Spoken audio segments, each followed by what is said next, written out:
Hello, if you're a writer or you're working on a novel and you're looking for advice on finishing a book or getting published, then this is the right channel.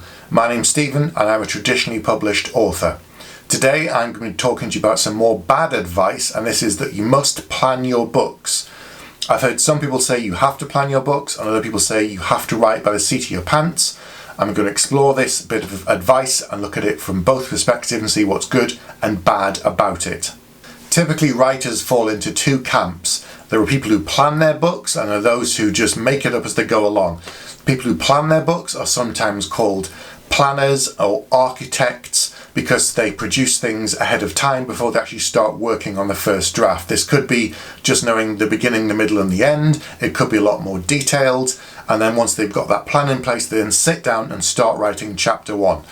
The other side are people who are pantsers because they write by the seat of their pants, or they're also called gardeners because they have a simple idea in their mind, something very basic. They sit down and they just start writing and see where the book goes. The problem is some people think you have to be all of one or the other, and this just isn't true. It is in fact a spectrum. There are some people who do a little bit of planning and they have gaps in between, and it's the same the other end. So my technique is I'm a planner. I know the beginning, the middle and the end, but I also have milestones along the way. This is where little points in each chapter, things I have to get. But how I get between these milestones is what I don't know, and that's where the creative element comes in for me. And I can sometimes surprise myself when I'm working on a book because I suddenly veer off course slightly, but it's still within the plan that I've set out. The other end of the spectrum is that people who make it up as they go along. They might start with a very core concept, a character, a scene, even a couple of lines of dialogue, and from that they then launch forward. You could just start with that and see where it goes if you feel comfortable doing that. Or you could start on that basic idea, make some notes around it, and then start going forward. There's no right or wrong way to do this. The bad advice is saying that you have to be all of one thing or the other. This just isn't true. As I said, it's a spectrum. How you write the book is completely unique to you, and you need to find what is comfortable for you and what works. The bad advice part is again saying that it must be done in a certain way. The most important thing you must do is finish the book, however you feel comfortable doing it, whether you're planning part of it and making up some of it, or you're just doing it all by the seat of your pants and just seeing how it develops.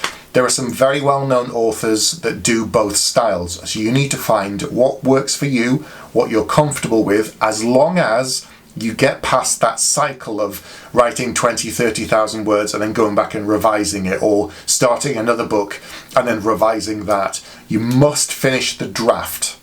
The thing is, you may not know which technique suits you the best, so you may have to experiment a little.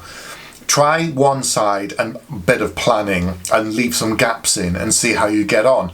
Or try it the other way. Start with a very core concept, something very small, and just start writing and see if it develops. You don't have to throw it all out. That's the other thing. If you haven't planned it and you just start writing it and you feel like you're just kind of wallowing in the mud, you're not really getting anywhere, don't throw it out and start over. Just take a step back and say, okay, let's plan it and think more. Where's the story going? What's the end? And put that in place. And then maybe put a couple of beats somewhere in between and see if you can work on it from that. If that plan is still too loose and you're still struggling, add a bit more detail. And just get to the point where you have some kind of structure that you feel comfortable, that you know where the story's going, that you know how it's going to develop, and that you're okay with it and you make progress. That is the key. I know some friends who don't plan their books at all. They have the beginning and they know roughly what the end is, so they know what they're trying to hit. How they get there, that's kind of the exciting part for them. They sit down in the morning, they start to write, and they don't know what's going to come up. And they can get some weird and wonderful and amazing ideas because it's completely just created whole cloth in the moment.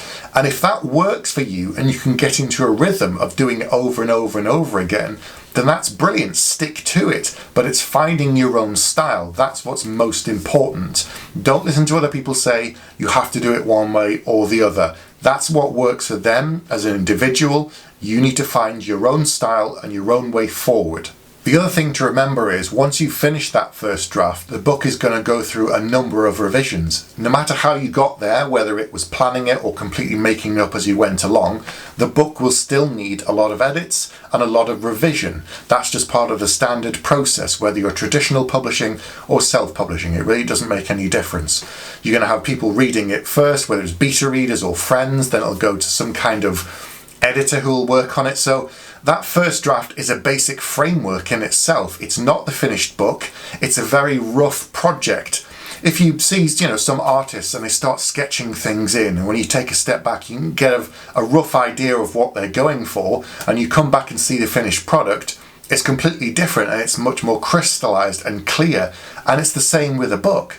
So do that first draft, get to the end of it however you can, using whatever technique works for you. And here's the other thing. You might change how you plan your books as you go on. It might be that the next time you sit down to work on a book, because the project itself is very different, a different style works for you. So you don't have to be stuck in the mud for one thing there again. I've typically planned my books. I wrote one book slightly more free because it needed to be that way because of the actual project. It needed to be a bit more full of imagination and spontaneous things, where normally, if I've got a very tight structure, if I've got plot twists and reveals, then I typically plan them ahead of time because I'm not very good at coming up with them in the moment. I mean, you can go back and add stuff in, but to make it feel more organic, I tend to plan my things. But there again, that just works for me. Other people are able to do that in their minds subconsciously. They write forward, see how it goes, they get to the end, and then they look back, they've planted seeds for things that they didn't even realise. It's just part of their process. So all of this is a way of saying, find a technique that works for you, play around with it, have a go, see how you get on, but just get to the end of that book. And if you're not happy with it, don't worry, the book will get revised by you and other people before it's shown to anyone, before it ever goes on a bookshelf or anything. So don't worry about it. The key thing is find a technique that works for you and get to the end of that first draft. That's all I'm going to talk about today. I'll be back next week with some more videos. See you soon.